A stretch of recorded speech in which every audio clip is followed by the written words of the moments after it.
মানে effective communication বললাম যে খুব ঘাটতি, আমি দেখি ফিডব্যাকের ঘাটতিটা আরো বড়। কেন বড়? ধরেন আমি আপনার কাছে একটা ইমেল করলাম, এবার একটু অন্য গল্প বলি, আমি সেলসে কাজ করি, আপনি প্রকিউরমেন্টে কাজ করেন। তা আমি এখন আমার কাস্টমারকে একটা অফার দিব যে আপনাকে আমি আমার এই প্রোডাক্টটা এত টাকায় বেচবো। তো আমার তো আগে প্রোডাক্টের কস্ট জানতে হবে, নাহলে প্রাইস কোত্থেকে আসবে। প্রোডাক্টের কস্ট জানতে হবে, প্রোডাক্টের মার্জিন কত হবে সেটা বুঝতে হবে, এই প্রোডাক্টটা আমি যে সেল করব কত দিনে টাকাটা ফেরত আসবে, ব্যাংক ইন্টারেস্ট কত হবে সেটা জানতে হবে। আমি যে প্রোডাক্টটা কিনবো, মানে যে প্রোডাক্ট আমি বিক্রি করব সেটা র মেটেরিয়াল যদি ইম্পোর্টেড হয়, ওই র মেটেরিয়াল কি আমার ইনভেন্টরিতে আছে নাকি আমাকে র মেটেরিয়াল ইম্পোর্ট করে প্রোডাকশন করে তারপরে দিতে হবে, তাহলে অনেকগুলো জিনিস জানার আছে। এখন আমি প্রকিউরমেন্টকে বললাম ভাই এটার কস্ট বলেন আর কবে দিতে পারবেন বলেন, এইটুকু বললে কিন্তু ইটস ভেরি ডিফিকাল্ট। মানে আমি যখন প্রকিউরমেন্টের কাছে কস্টিং চাইবো তখন তাকে আমাকে পরিষ্কার কিছু জিনিস বলে দেওয়া উচিত যে আমি এই জিনিস চাই, তখন না সে দিবে। আবার আমি এটাও বলে দিব আমার এত দিনের মধ্যে কিন্তু আপনার ফিডব্যাকটা লাগবে। তাহলে এই যে ইফেক্টিভ কমিউনিকেশনের একটা পার্ট, এখানে ফিডব্যাকটা কোথায় মিসিং আপনাকে বলি। হিউম্যান এরর হবে, আমি যতগুলো ইনফরমেশন চাই আমার ইমেইলে নাই। আমি হয়তো আমার আপনার কাছ থেকে 5টা জিনিস জানার ছিল, আমি 4টা জিনিস জানতে চেয়েছি, একটা জানতে চাই নাই। ওই একটা হয়তো খুব ইম্পর্টেন্ট, ওইটা আপনি প্রকিউরমেন্ট গাই, আপনি জানেন যে এই ওই 5টা যেটা আমি জানতেই চাই নাই, ওইটা ছাড়া আসলে আপনি আমাকে মানে রেসপন্সটা দিতেই পারবেন না। আপনি কি করলেন, ওই মেইলটা দেখে ফেলে রাখলেন যে ওনার তো প্রশ্নই হয় নাই। বাট ওনার জায়গা থেকেও তো একটা ফিডব্যাক দিতে হবে। হ্যাঁ, ওনার তখন কি করা উচিত, ওনার আবার পাল্টা একটা রিপ্লাই করা উচিত, বা মেইলটা পেয়ে ফোন করা উচিত, ভাই আপনি যে মেইলটাতে 4টা কোশ্চেন দিয়েছেন এই 5 নাম্বারটা তো মিসিং আছে, আমি যখন আপনাকে ফিডব্যাক দিব এই 5 নাম্বারটাও আমাকে বলতে হবে, এই 5 নাম্বারটায় আপনার রিকোয়ারমেন্টটা কি, তাই না? রাইট। অনেক সময় মানে আমাদের সেলসে পেমেন্ট টার্মসের উপরে প্রাইস কম বেশি হয়, যে কাস্টমারকে ক্যাশে কিনবে না ক্রেডিটে কিনবে, ক্রেডিটে কিনলে সে কি 30 দিনের ক্রেডিট নাকি 15 দিনের ক্রেডিট, রাইট? তো এখন এই জিনিসগুলোর সাথে কস্ট মানে ইনভলভ, রাইট। সো আমি যখন কস্টিং করব প্রকিউরমেন্টের ফিডব্যাক নিব, ফাইন্যান্সের ফিডব্যাক নিব, আবার ফাইনালি বস একটা কল নিবে যে এখানে মার্কআপ কত থাকবে। তাহলে আমি যদি সবকিছু সাজিয়ে একটা প্রশ্নটা উত্থাপন না করি তাহলেও প্রবলেম।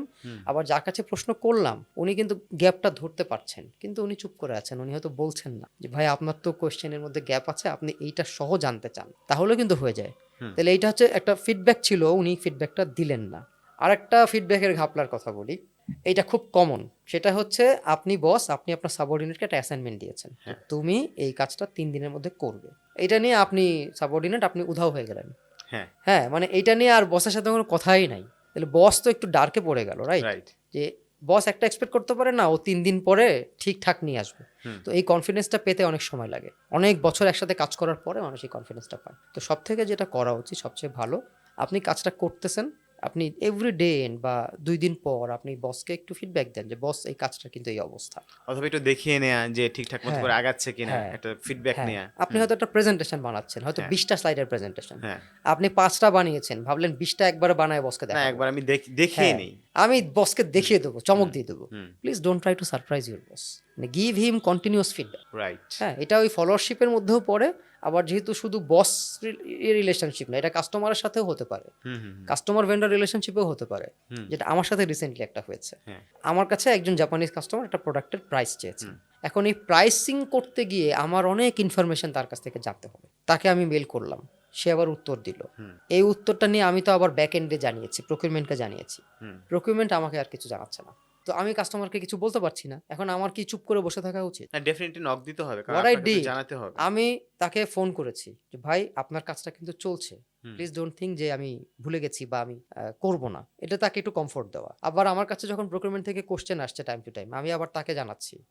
আবার কিছু কিছু জিনিস ইমেইলে হয় না, ফেস টু ফেস কথা বলতে হয়। মানে feedback is very important to do anything well, মানে প্রপারলি করতে গেলে ফিডব্যাক দেওয়া নেওয়া দুটোই ইম্পর্টেন্ট। আমার টিমে সেলসে 4 জন আমার আন্ডারে কাজ করে এই মুহূর্তে, তো 4 জনের মধ্যে একজন খুবই কমিউনিকেটিভ, মানে উনি আজকে কাস্টমারের সাথে কয় কাপ চা খেয়েছেন আমি জানি, বা কাস্টমারের সাথে সন্ধ্যায় যে উনি মিট করবেন আমি সকালেই জানি।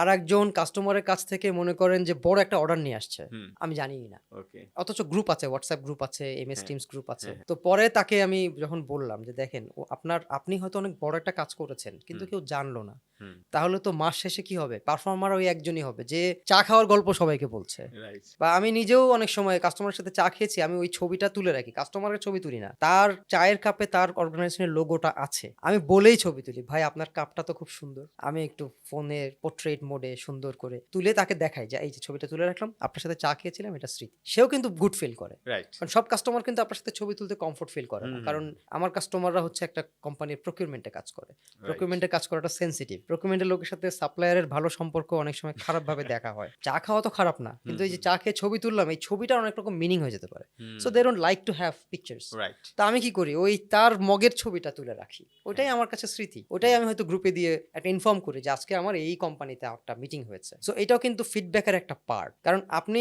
অনেক কাজ করছেন কিন্তু কোনো আওয়াজ নাই, ওইটা একসময় মানুষ ভুলে যায়। তো বাংলা লিঙ্কে একটা খুব মজার কথা প্রচলিত ছিল যে একজন দৌড়ায় আর একজন হাঁপায়। ওইটার কারণ হচ্ছে যে দুইজন কাজ করতেন, একজন খুব কাজ করেন, মানুষ খবরই পায় না, আর একজনের কাজ খুব কম কিন্তু তার আওয়াজ এত বেশি। তো এটা নিয়ে আমরা খুব ঠাট্টা করতাম, খুব যে ইন্টারেস্টিং একজন দৌড়ায় আর একজন হাঁপায়। তো আমরা ফিডব্যাক নিয়ে একটা ডিসকাস করলাম।